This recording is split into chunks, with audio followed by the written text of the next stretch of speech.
está, la tierra alegre está, cubierto está de luz, venció la oscuridad y tiembla su voz, y tiembla su voz. Cuán grande es Dios, cántale cuán grande es Dios, y todos lo verán. Cuán grande es Dios.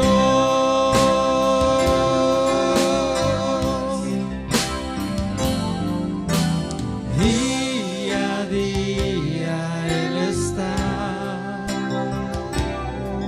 y el tiempo está en Él, principio y el fin, principio y el fin.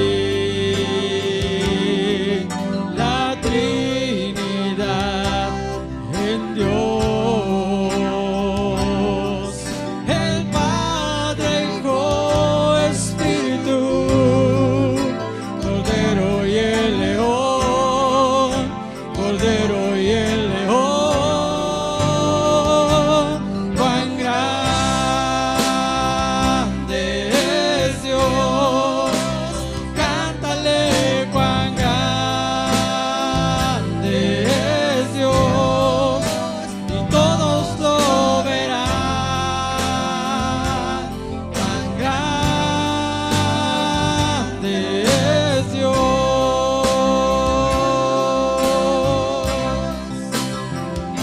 Su nombre sobre todo es. Él es digno de alabar, y mi ser dirá cuán grande es Dios.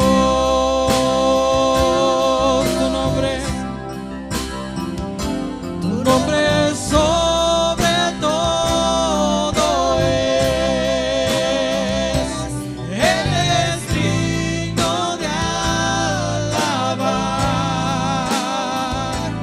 y mi ser dirá cuán grande es Dios. Nos rendimos a ti, Señor. Cuán grande es Dios, cántale cuán grande es Dios, y todos lo verán. Cuán grande es Dios. Dígale con todo su corazón. Mi corazón entona la canción. Cuán grande es Él, cuán grande es Él. Mi corazón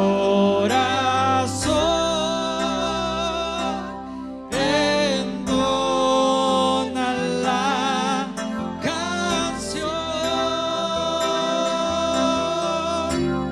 Cuán grande es Él, cuán grande es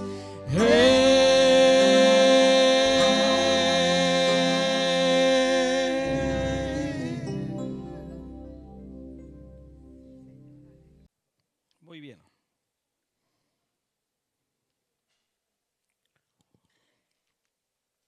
A ver, ustedes que son de rancho, hermanos.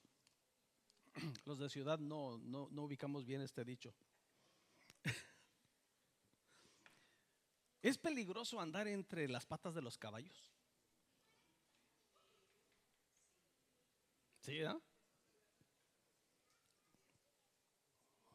Yo en mi antigua vida, hermanos, cuando era cowboy, pues yo sabía de caballos en aquel tiempo, ¿no? Ya no sé. Bueno, hago esto nada más para llamar su atención, hermanos. He orado por esto que voy a compartir con ustedes. Y escúchenme, hermanos. Hablando espiritualmente, nos vamos a meter a las patas de los caballos. Espiritualmente. Porque soy consciente, hermanos, como cristiano y como pastor, que al diablo no le gusta que hablemos de esto, de lo que voy a compartir ahora con ustedes. Pero Dios puso en mi corazón y les voy a ser honesto, intenté hacer una prueba de este mensaje el domingo pasado y no pude. Estaba predicando en la mañana en la iglesia de Ejido Nayarit y más tarde en Delta. Y dije, voy a predicar aquí, voy a hacer un ensayo. Y Dios no puso paz en mi corazón, hermanos. No puso paz en mi corazón y no lo hice. Y dije, no, es que esto es para Tecate. Entonces, yo voy a pedirles que abran su corazón. Abran todo su ser al Señor esta mañana. Y vamos a respondernos una pregunta. Fíjense bien. Ese es el tema de lo que voy a compartir. ¿Cómo estoy seguro o cómo estoy segura que soy cristiano? En forma de pregunta, ¿cómo estoy segura que soy cristiano? Cierto es, hermanos, ¿quién puede juzgar nuestro cristianismo? Y esa es una pregunta fácil de responder y difícil de responder. Yo no me atrevo a decir, mi esposa es cristiana o no es cristiana. Fulano es cristiano o no es cristiano. No tengo esa facultad. Cierto es, hermanos, que hay fruto que se tiene que ver en una persona que nos ayuda a comprender si está caminando con Cristo o no está caminando con Cristo. Eso es inequívoco. Pero aún eso es muy subjetivo. ¿Quién puede juzgar, hermanos, si soy cristiano o no soy cristiano? Es Dios y yo. Entonces, vamos a ver una herramienta que tenemos en la palabra que nos va a ayudar a darnos cuenta si somos o no somos. Ahora, ¿dónde comenzó esto? Bueno, Hechos capítulo 11, versículo 20, la historia de los discípulos llegando más allá de Jerusalén. Salieron de Jerusalén y llegaron a una ciudad que se llamaba Antioquía. Nada más para llamar su atención a esto y tener aquí una pregunta. Dice versículo 20, pero había entre ellos unos varones de Chipre y de Cirene, los cuales cuando entraron en Antioquía hablaron también a los griegos anunciando el evangelio del Señor Jesús. Y la mano del Señor estaba con ellos y gran número creyó y se convirtió al Señor. Llegó la noticia de estas cosas a oídos de la iglesia que estaba en Jerusalén y enviaron a Bernabé que fuese hasta Antioquía. Miren, hermanos, siempre me cuesta trabajo entender esto, lo que dice el versículo 23. Cuando llegó, ¿qué vio? ¿Cómo se ve eso? ¿Cómo puedo notar eso? Pero aquí está el testimonio, ¿no? Bernabé vio la gracia de Dios y se regocijó y exhortó a todos a que con propósito de corazón permaneciesen fieles al Señor, porque era varón bueno y lleno del Espíritu Santo y de fe, y gran multitud fue agregada al Señor. Qué maravilla, hermanos. Después fue Bernabé a Tarso para buscar a Saulo, y hallándole le trajo a Antioquía. Y se congregaron allí todo un año con la iglesia y enseñaron a mucha gente. Lean conmigo al final que dice: y a los discípulos se les llamó cristianos por primera vez en Antioquía. ¿Por qué se les llamó cristianos? Esa es una buena pregunta. Hay mucho aquí que la gente pudo ver. A Bernabé, maravilloso hombre del Señor, hermanos. Varón bueno, lleno del Espíritu Santo y lleno de fe. Qué cosa maravillosa, ¿no? Cristiano.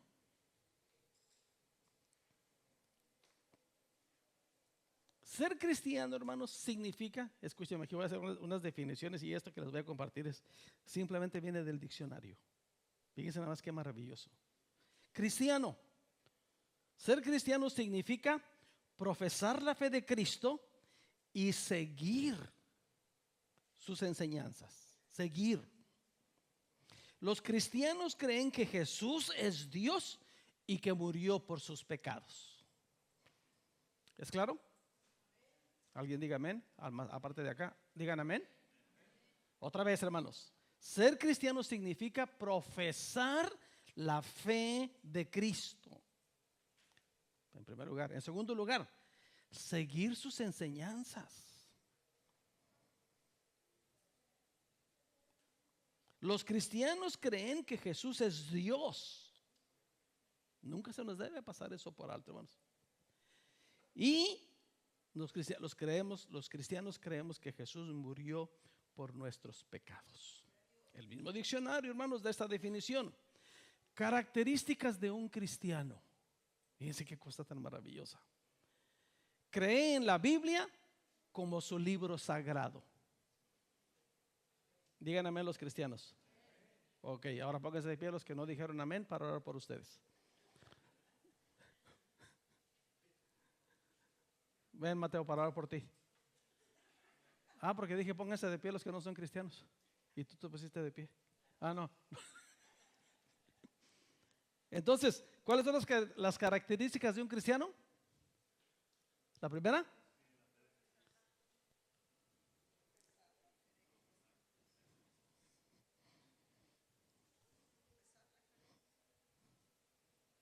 Cree en la Biblia como su libro sagrado.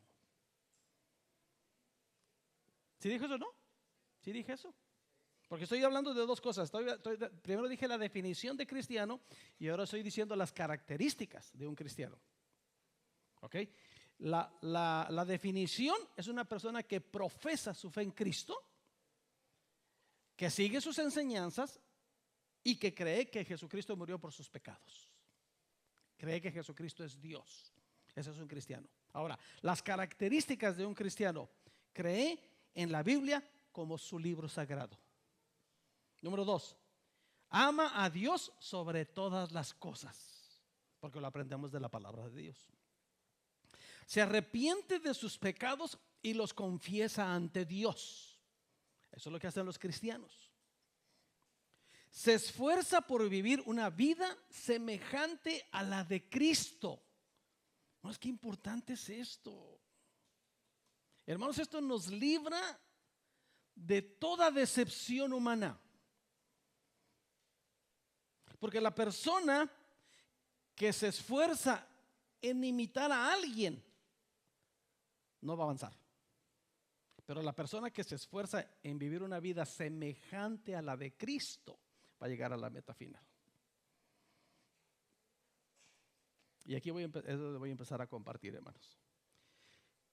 Un cristiano, una característica de un cristiano, se preocupa por los demás y sirve a la comunidad. ¿Por qué fueron los niños y los jóvenes ayer al parque? ¿Porque no tenían nada que hacer en la mañana? No, porque había una preocupación, hermanos, por los demás. y porque es una manera de dar un servicio a la comunidad. ¿Quién hace eso? Los cristianos. Y una característica más del cristiano: es paciente, misericordioso y perdonador.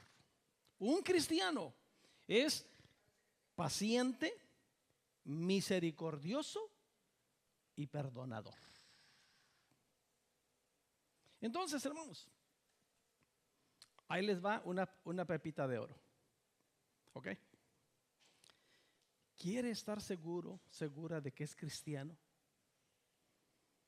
La evidencia inequívoca de nuestro cristianismo se refleja en nuestra capacidad de perdonar.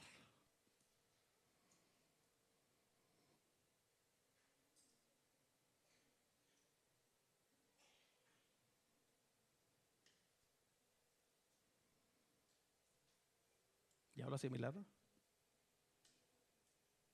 ¿Cómo me doy cuenta de que soy cristiano? ¿Perdono? Ahí está la clave. ¿No perdono? Pues evita un propio juicio, hermanos. Ahora, ¿qué nos enseña la palabra de Dios? Bueno, vamos a ver dos pasajes de las Escrituras, hermanos, y luego un testimonio. Partimos de Juan, primera carta de Juan, capítulo 2.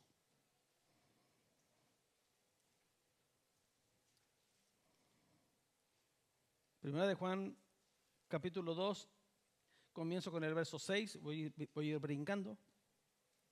Dice, versículo 6, el que dice que permanece en él, hablando de Jesús, ¿qué debe hacer, hermanos? Debe andar como él anduvo. Verso 8. Sin embargo, os escribo un mandamiento nuevo que es verdadero en él y en vosotros, porque las tinieblas van pasando y la luz verdadera ya alumbra.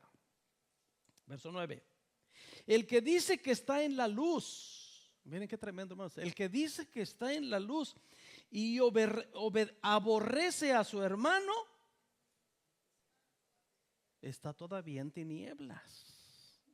Es decir, no le ha resplandecido la luz del evangelio. Dicho crudamente, no es cristiano.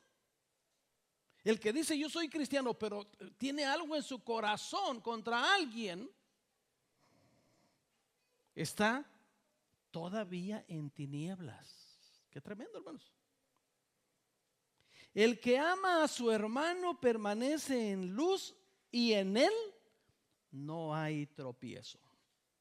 Pero el que aborrece a su hermano está en tinieblas y anda en tinieblas y no sabe a dónde va, porque las tinieblas le han cegado los ojos.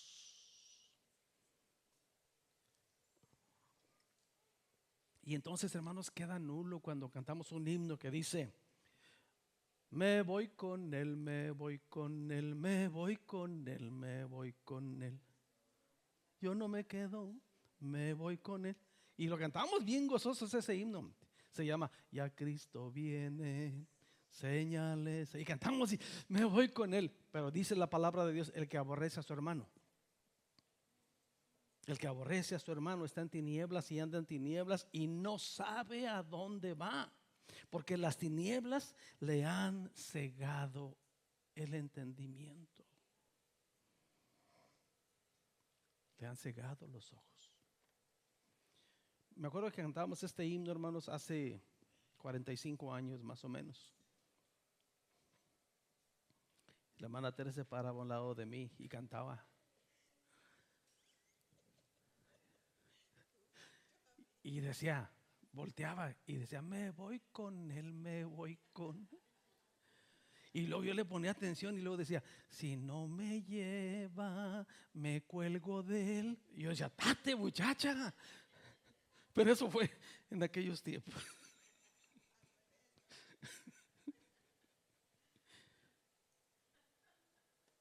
Qué cosa, hermanos.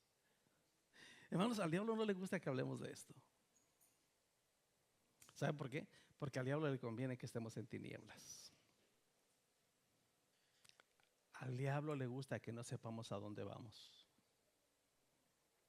Pero más todavía, hermanos, capítulo 3. Capítulo 3. Y miren, hermanos, subrayen, hermanos, esta primera parte, porque todo parte de ahí. Si no, no es posible.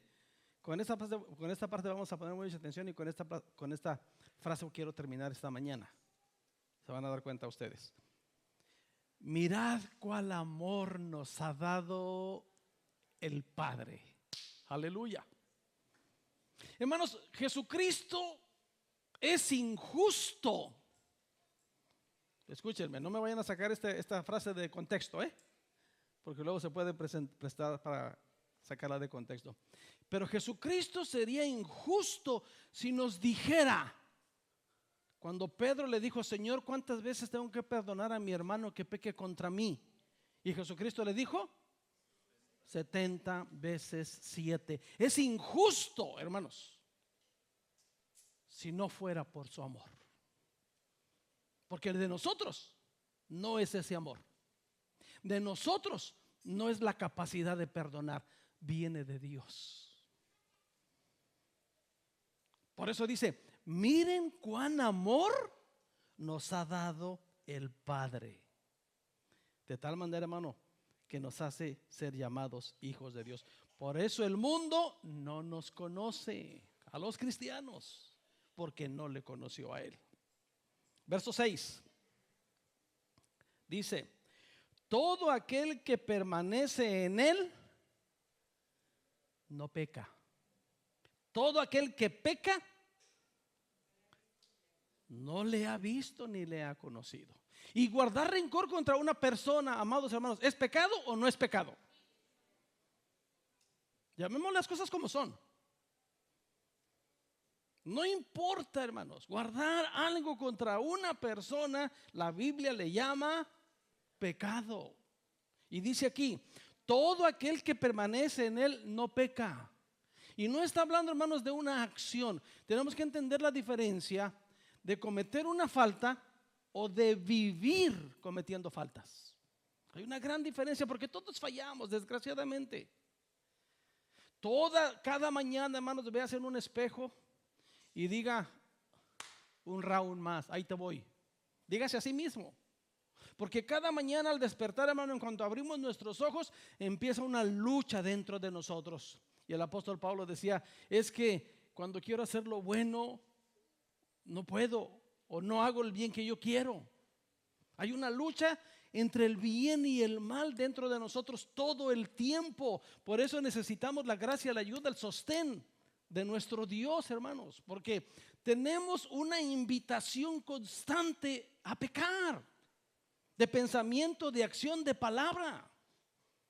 Ahí está la invitación constante. Todos los días, desde el momento en que abrimos nuestros ojos, hermanos, empieza la lucha. Una cosa es ceder a un pecado, pero otra cosa es pecar y pecar y pecar, es vivir en pecado. Esa es la gran diferencia. Entonces, todo aquel que peca no le ha visto ni le ha conocido. Verso 8. Miren, hermanos, miren qué lindo está esto. El que practica el pecado, ¿es cristiano o no es cristiano? Aquel que está practicándolo constantemente, hermanos, aquel que guarda rencor en su corazón, está practicando el pecado. Está viviendo en pecado. Ahora, ¿qué dice la Biblia? El que practica el pecado es del diablo. Tengamos cuidado, hermanos, porque el diablo peca desde el principio. Y miren, hermanos, subrayen esta partecita y grábenla en su mente y en su corazón. Para esto apareció el Hijo de Dios, para deshacer las obras del diablo, es decir, para deshacer el pecado, hermanos. Aleluya.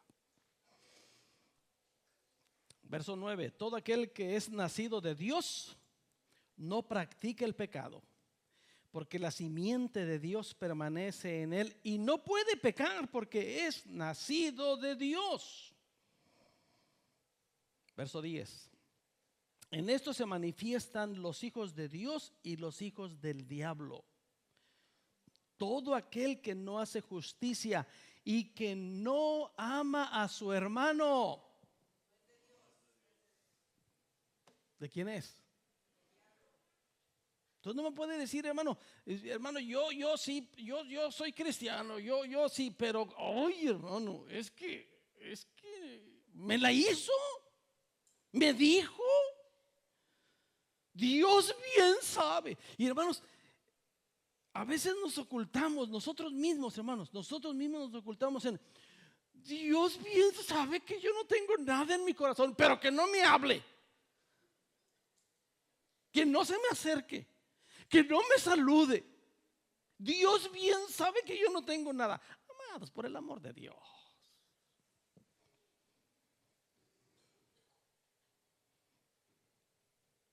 Al diablo no le gusta que hablemos de esto, hermanos. No le gusta. Y cuando nos metemos en esos terrenos, hermanos, yo sé que estoy pisando terrenos serios, hablando espiritualmente, peligrosos espiritualmente. Pero Dios me dio este mensaje a mí para nuestra iglesia, hermanos. Y les digo, yo intenté hablar de esto en otra iglesia y no sentí paz en mi corazón. Y me dijo el Señor, no es para acá. Y tenía motivos para predicar de esto, pero me dijo Dios, no es para acá. ¿Ok? ¿Dónde me quedé? En el 10, ¿verdad? En esto se manifiestan los hijos de Dios y los hijos del diablo. Todo aquel que no hace justicia y que no ama a su hermano no es de Dios. Porque este es el mensaje que habéis oído desde el principio, que nos amemos unos a otros. Es el mensaje de Dios, hermanos, que nos amemos unos a otros. Nosotros sabemos que hemos pasado de muerte a vida. ¿Cómo nos damos cuenta? Esa fue la pregunta. ¿Cómo me doy cuenta que soy cristiano? Que soy cristiana. ¿Cómo me doy cuenta? Bueno, aquí está. Nosotros sabemos que hemos pasado de muerte a vida en que amamos a los hermanos. El que no ama a su hermano,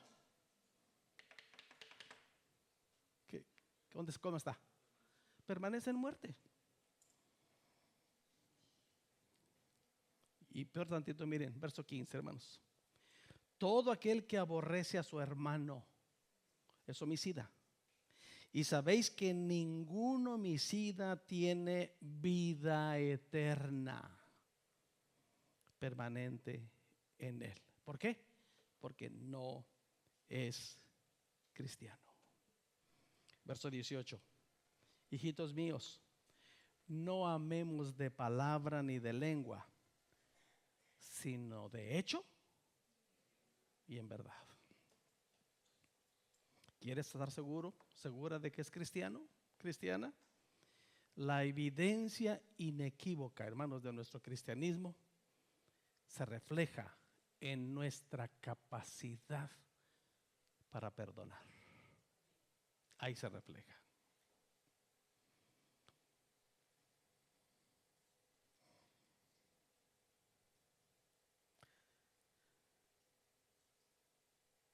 ¿Se acuerdan de la introducción de la escuela dominical, hermanos? ¿Se acuerdan? La introducción de la escuela dominical. No quería que el hermano David la repitiera, pero yo sé que captura su atención y más con el comentario que hizo el hermano David. Ahora, pregunto, ¿se acuerdan o no se acuerdan de la introducción que dio la clase dominical?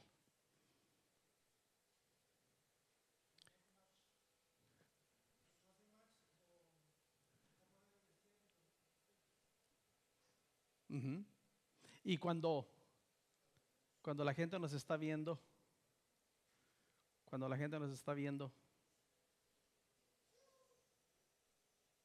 ¿qué opinión tienen del evangelio?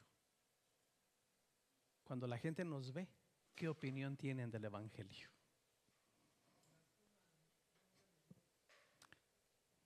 ¿Glorifican al Señor o blasfeman al nombre de Dios. Ahorita voy a terminar con un comentario al respecto. Hermanos, ahora en la vida práctica, si cuando recibimos una ofensa, escúchenme, un agravio, un insulto, una agresión, etcétera, etcétera, etcétera, esperamos la oportunidad para vengarnos en lugar de perdonar, tenemos problemas con nuestro corazón. Tenemos problemas en nuestro corazón. Repito, si cuando recibimos una ofensa, un insulto, un agravio, una agresión, esperamos la primera oportunidad para vengarnos, tenemos problemas. Y la seguridad de nuestra eternidad con Cristo está en peligro. Grábenselo, hermanos. Grábenselo.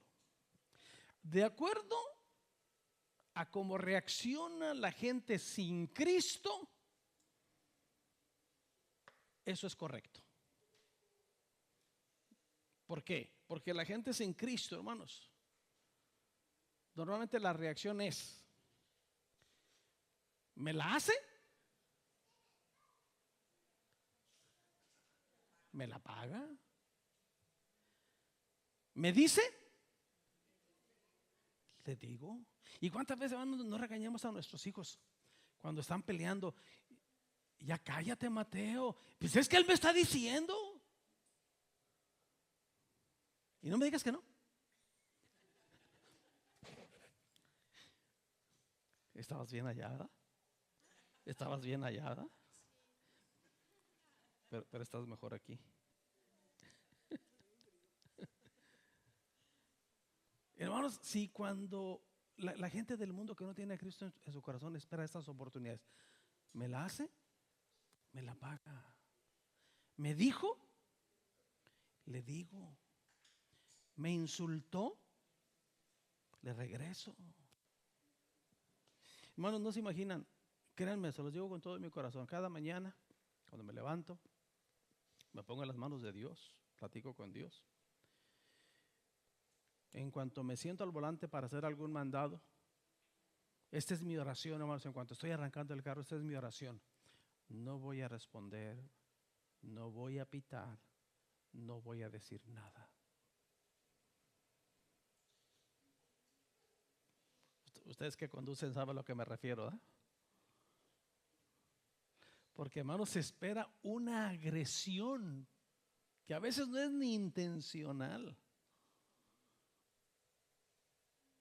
para reaccionar como la gente que no tiene a Cristo en su corazón. Ya sea con el claxon, ya sea con un volantazo, ya sea con una mirada, a veces con una palabra. Hermanos, el pecado de acción, de pensamiento y de palabra. ¿Me la hace? ¿Me la paga? No te puedo perdonar. Te dejo de hablar. Te dejo de visitar. Te dejo de apoyar. Ya no te voy a ayudar. ¿Por qué? Porque me hiciste, porque me dijiste. Ahora, a ver quién te ayuda. Ahora, a ver quién te dice. Ahora, hermanos, si tenemos ese tipo de reacción, no somos cristianos. Necesitamos que Cristo circuncide nuestro corazón. Porque solamente estamos siguiendo de religión, pero no hemos sido circuncidados en nuestro corazón, porque aún no está ese cambio, esa identidad con el Señor. En Dios, hermanos, todo eso es diferente. Gloria al Señor. ¿Fácil? No, pero es necesario saberlo y hacerlo. Es necesario saberlo y aplicarlo. Y hay una historia, hermanos, aquí nos vamos a entretener un poquito más. Hay una historia, hermanos, y la van a recordar. Voy a mencionar los nombres y va a venir a su mente todo esto que acabo de decir. La historia de dos reyes. El rey Saúl y el rey David. ¿Se acuerdan? ¿Se acuerdan de esos dos personajes en la Biblia, cómo Saúl intenta matar a David más de una vez. ¿Se acuerdan por qué quería matar David a Saúl? ¿Sí se acuerdan? Saúl quería matar a David. Dije al revés. David a Saúl. No, Saúl a David. ¿Por qué lo quería matar? ¿Por celos? Estaban contra los filisteos. Sale el chamaco, mata al gigante, etcétera, etcétera, etcétera. Y luego vienen las festividades en el pueblo y las mujeres compusieron una canción. ¿Se acuerdan? Y la canción decía, y se la cantaron a Saúl. Y la canción decía: Saúl mató a 1000, David a sus 10,000, y el pueblo se regocijaba. Ay, sí me la sé. Y entonces Saúl se empieza a enojar y dice: ya nada más falta que le den el reino. Bueno, en la mente de Dios ya estaba. Pero él tenía celos por David. Y decía: si esto está cantando la gente ahorita que yo soy el rey, híjole, nada más falta que le den el trono. Y entonces tuvo celos. ¿Y qué hizo Saúl? Lo intentó matar. Más de una ocasión le lanzó la lanza. Y David tuvo que huir. Imagínense esto, imagínense, vamos a ponerle tiempo a las situaciones. La Biblia nos enseña, hermanos, entre los capítulos 18 al 23 de Primera de Samuel, todo este párrafo de Saúl contra David, entre las cuales encontramos ahí aproximadamente 1 año, 4 meses de exilio en el territorio filisteo. David tuvo que ir a esconderse porque Saúl quería matarlo y estuvo escondido allá más de 1 año. Piensen en eso, hermanos. Nosotros que podemos ponerle tiempo a las cosas. 1 año escondido porque aquel quería matarlo. Y cada oportunidad que Saúl tenía, lo intentaba matar. Y en una ocasión, hermanos, en el capítulo 24, se le presenta a David la oportunidad de venganza. Fíjense, aquí sí quiero leer este pedacito. Capítulo 24 del primero de Samuel. Cuando Saúl volvió de perseguir a los filisteos, le dieron aviso diciendo: he aquí David está en el desierto de En-Gadi. Y tomando Saúl 3,000 hombres escogidos, fíjense, 3,000 contra 1. Bueno, y su ejército, ¿verdad? De todo Israel fue en busca de David y de sus hombres por las cumbres y los peñascos de las cabras monteses. Y cuando llegó a un redil de ovejas en el camino donde había una cueva, entró Saúl en ella para cubrir sus pies. Eso fue, hermanos, entró al baño. Es lo que significa esa expresión. Y David y sus hombres estaban sentados en los rincones de la cueva. Entonces los hombres de David le dijeron: he aquí el día. Miren, hermanos, miren el verso 4. Entonces los hombres de David le dijeron: he aquí el día de que te dijo Jehová: he aquí que entrego a tu enemigo en tu mano, y harás con él como te pareciere.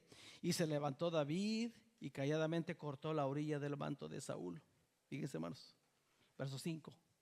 Después de esto se turbó el corazón de David porque había cortado la orilla del manto de Saúl.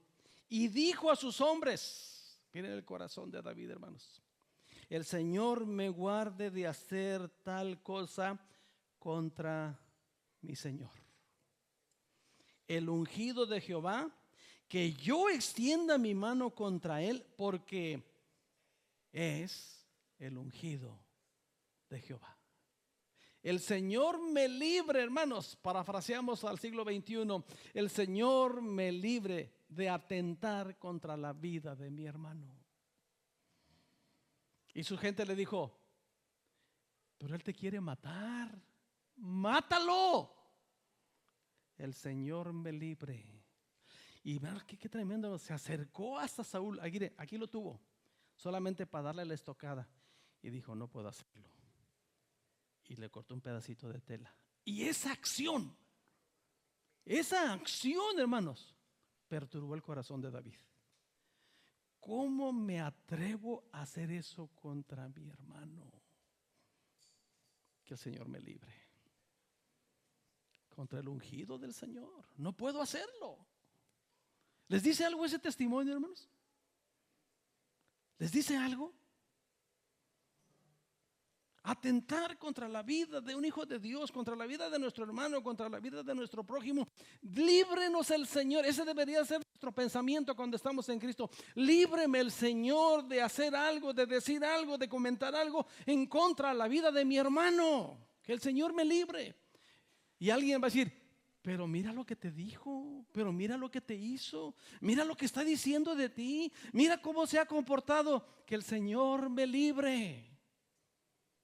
Que el Señor me libre de atentar contra la vida de mi hermano. ¿Tenía motivos para vengarse? Sí. ¿Se le presentó la oportunidad? Sí. El mundo dice, dale. Él te hizo, dale. Y él dijo, no. Y se le presenta otra oportunidad, hermanos, en el capítulo, ¿cuál leí? El 24, ¿verdad? En el 26 se le presenta otra oportunidad, hermanos. En el versículo 3. Y acampó Saúl en el collado de Aquila, que está al oriente del desierto, junto al camino, y estaba David en el desierto. Y entendió que Saúl le seguía en el desierto. David, por tanto, envió espías y supo con certeza que Saúl había venido.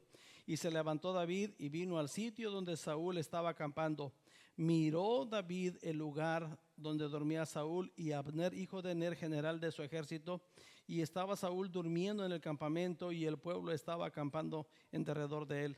Entonces David dijo a Ahimelech Eteo y a Abisai, hijo de Sarvia, hermano de Joab: ¿quién descenderá conmigo a Saúl en el campamento? Y dijo a Abisai: yo descenderé contigo. Y David pues y Abisai fueron de noche al ejército, y aquí Saúl estaba tendido durmiendo en el campamento y su lanza clavada en tierra a su cabecera. Y Abner y el ejército estaban tendidos alrededor de él. Entonces dijo Abisai a David: hoy ha entregado Dios a tu enemigo en tus manos. Ahora pues, déjame que le hiera con la lanza y lo clavaré en tierra de un golpe, y no le daré segundo golpe. Y David respondió a Abisai: no le mates, porque ¿quién extenderá su mano contra el ungido de Jehová y será inocente? Y dijo además David: vive Jehová, que si Jehová no lo hiere y su día llegare para que muera, o descendiere en batalla, perezca. Guárdeme Jehová de extender mi mano contra el ungido de Jehová. Pero toma ahora la lanza que está en su cabecera y la vasija de agua, y vámonos. Versículo 20, para de irnos también nosotros, hermanos. Ellos se fueron, también nosotros ya nos vamos. El versículo 20. No caiga pues ahora mi mano en tierra delante de Jehová. No caiga ahora pues mi sangre en tierra delante de Jehová, porque ha salido el rey de Israel a buscar una pulga, así como quien persigue una perdiz por los montes. Entonces dijo Saúl, al ver la acción de David, dijo Saúl: he pecado. Vuélvete, hijo mío David, que ningún mal te haré más, porque mi vida ha sido estimada preciosa hoy a tus ojos. He aquí, yo he hecho neciamente y he errado en gran manera. Y David respondió y dijo: he aquí la lanza del rey. Pase acá uno de los criados y tómela. Y Jehová pague a cada uno su justicia y su lealtad, pues Jehová te ha entregado hoy en mis manos. Mas yo no quise extender mi mano contra el ungido de Jehová. He aquí, como tu vida ha sido estimada preciosa hoy a mis ojos, Así sea mi vida a los ojos de Jehová, y me libre de toda aflicción. Y Saúl dijo a David: bendito eres tú, hijo mío David.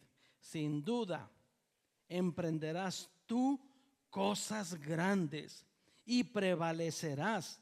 Entonces David se fue por su camino y Saúl se volvió a su lugar. Qué bendición, hermanos, recibió David ese día. ¿Por qué? ¿Por qué? Porque le perdonó la vida al que supuestamente era su enemigo. Hermanos, es tan impactante el testimonio de David que el capítulo 2, el segundo libro, más bien, segundo libro de Samuel, capítulo 1, comienza con la muerte de Saúl y Jonatán. Y uno que se hizo pasar de vivo viene con David. El final del capítulo 31 nos narra la muerte de Saúl. Pero viene uno vivo y le dice a David: maté a tu enemigo. Y dice: platícame cómo estuvo la cosa. Bueno,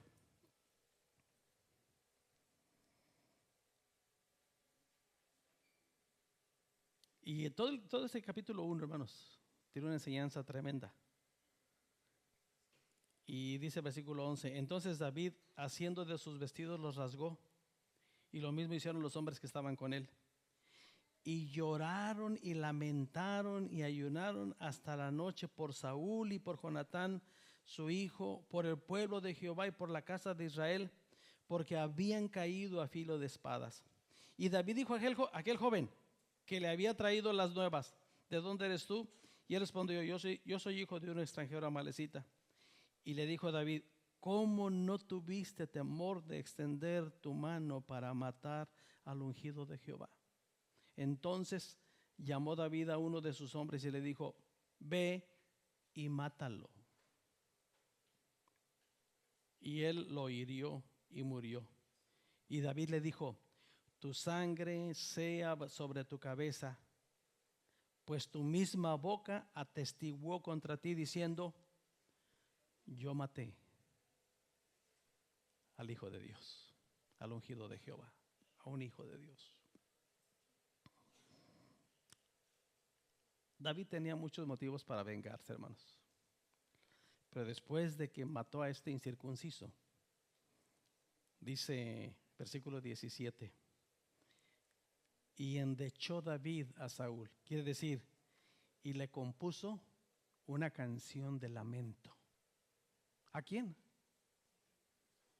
Al que lo quería matar. Le compuso una canción a David, a Saúl y a Jonatán. Y dice, verso 19: ha perecido la gloria de Israel sobre tus alturas. Y luego miren, cómo han caído los valientes. Imagínate a su ejército: David, él te quiso matar, ya está muerto el perro, se acabó la rabia. Y viene el concepto de David: han caído los valientes. Verso 23: Saúl y Jonatán, amados y queridos. Versículo 25: cómo han caído los valientes en medio de batalla. Jonatán muerto en tus alturas. Angustia tengo por ti, hermano mío Jonatán, que me fuiste muy dulce, más maravilloso me fue tu amor que el amor de las mujeres. Verso 27: cómo han caído los valientes, han perecido las armas de guerra. Este es hermanos, un endechar, una composición de luto Fíjese bien, ¿por quién? Por los valientes.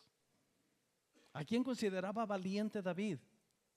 Al que quería matarlo.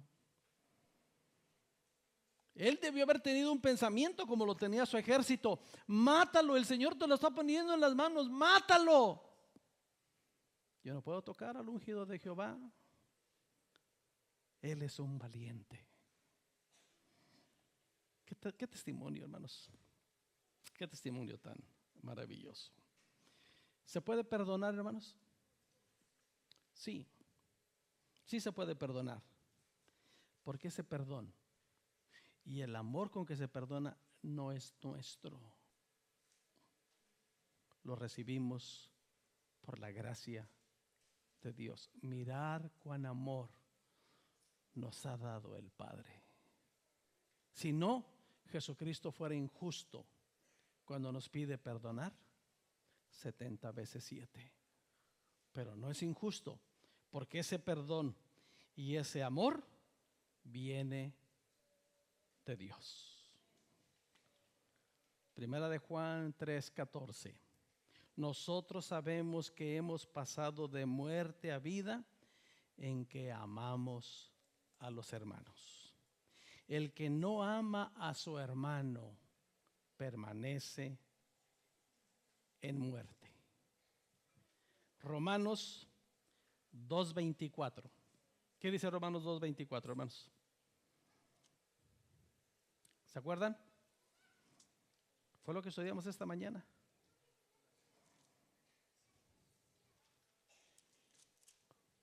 Romanos 2:24. ¿Qué dice?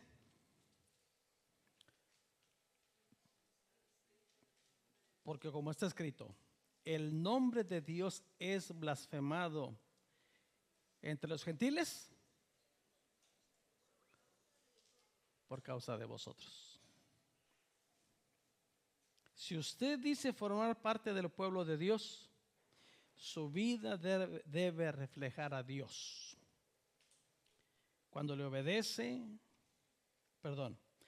desobedece, deshonra su nombre, y por ello la gente incluso pueden hablar mal de Dios. ¿Qué piensa de Dios la gente cuando contempla su vida? Ahora, no nos vayamos más lejos, hermanos.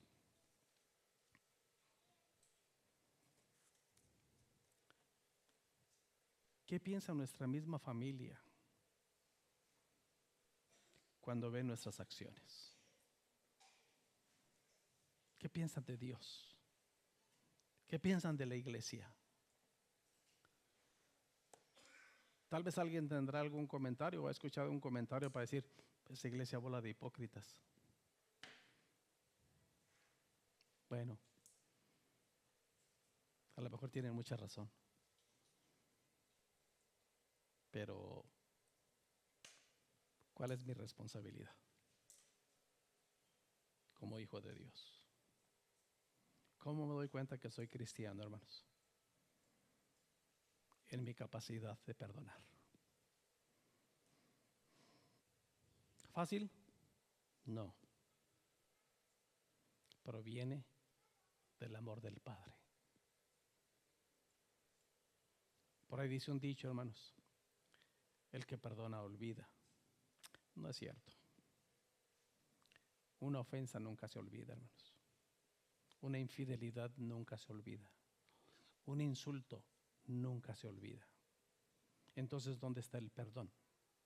El perdón está en que yo no voy a usar el incidente que tuve contigo para atacarte la próxima vez que tenga la oportunidad. Ahí está el perdón. Alguien va a venir y va a decir, pero si es que te dijo, es tu oportunidad. No, yo ya lo perdoné, yo ya la perdoné y no voy a usar su falla para atacarlo en la siguiente oportunidad que tengo. Al contrario, le voy a extender mi mano para levantarlo. Le voy a extender mi mano para levantarla. Y va a decir la gente que no tiene a Cristo en su corazón: estás bien menso.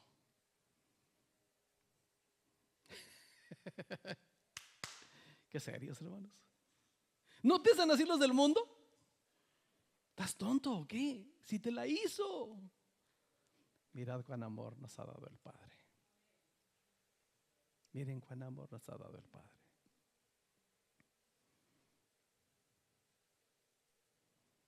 ¿Cuál es el resultado, hermanos, de caminar en esta enseñanza? ¿Cuál es el resultado? La seguridad de la vida eterna, nuestro crecimiento como persona y nuestro crecimiento como iglesia. Es el resultado. Más adelante voy a compartir de Hechos capítulo 2, los últimos versículos, que también me la dio el Señor la semana pasada. Bien linda esa palabra que el Señor me dio, donde termina diciendo el capítulo 2 de Hechos: y el Señor añadía cada día a la iglesia los que habían de ser salvos.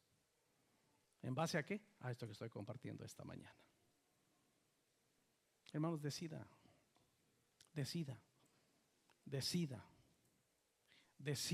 en el nombre de Jesucristo perdonar y pasar por alto la agresión, la afrenta, la ofensa. Decida. Es su decisión, hermanos. Es su decisión. Alguien va a venir a decirle no, y Dios le dice sí, sí, sí. Y está por demás, hermanos, mencionarlo, porque pues caray, es el máximo ejemplo de este asunto. Cristo derramando la última gota de su sangre después de ser tremendamente golpeado, dijo: Padre, perdónalos, porque no saben lo que hacen.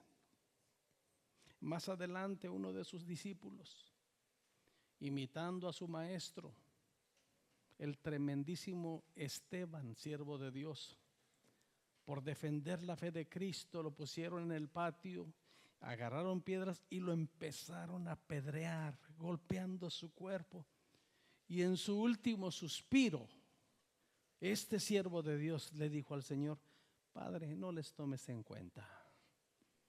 Esta falta no se las tomes en cuenta. De mi parte, no se las tomes en cuenta. Tremenda decisión. Va a tener la oportunidad, hermanos, para guardar rencor.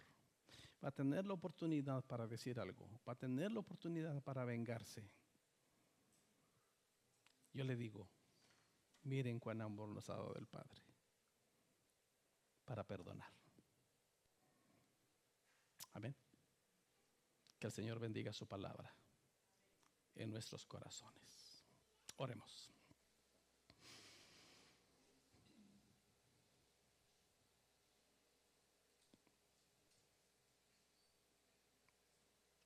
Dios, venimos delante de ti esta mañana, tal vez con corazones rotos, lastimados,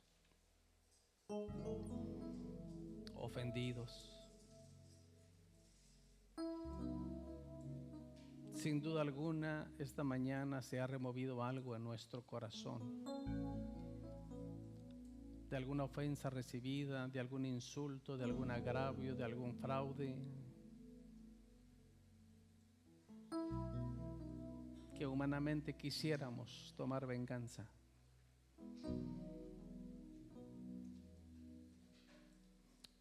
Pero sabemos que como hijos de Dios ya no nos es permitido hacerlo.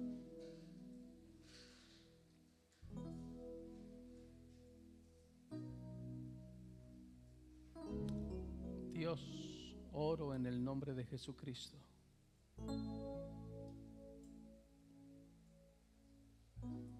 por sanidad de nuestros corazones en todas las áreas de nuestra vida, como personas, como matrimonios, como padres, como hijos,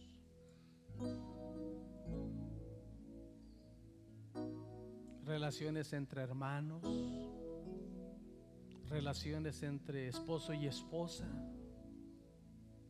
relaciones entre hermanos en Cristo,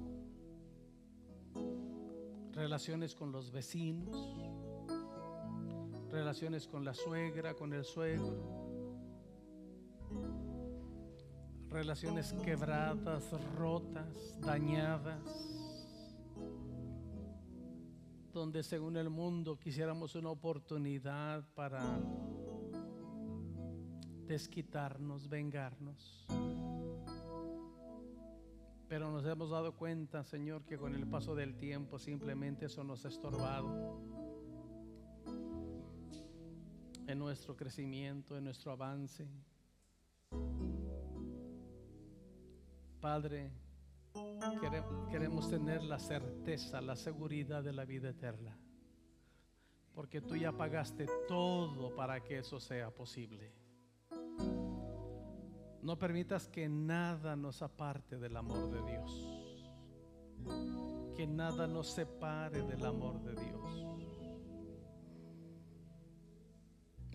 Padre, cúbrenos con tu poder maravilloso de los pensamientos del enemigo, de los ataques del enemigo en nuestra mente. No nos permitas escuchar la voz del enemigo instándonos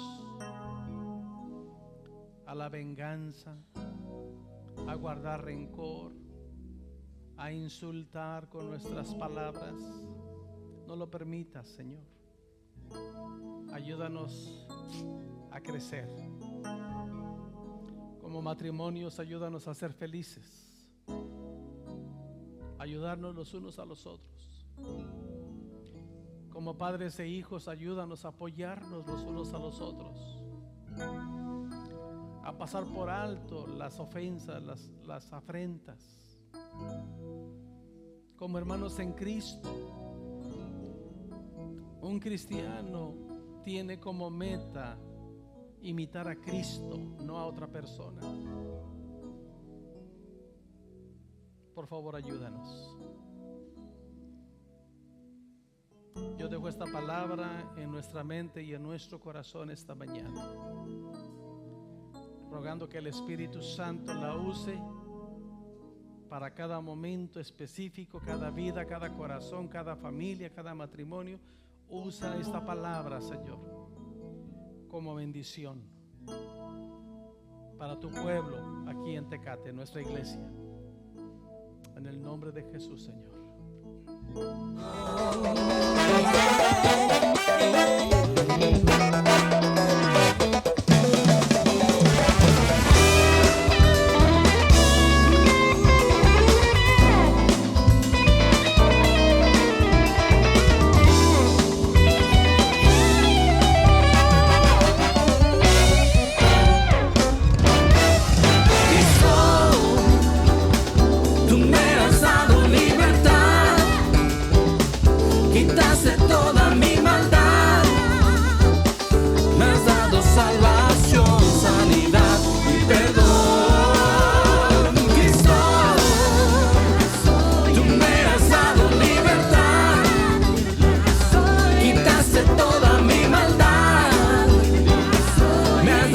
Salva.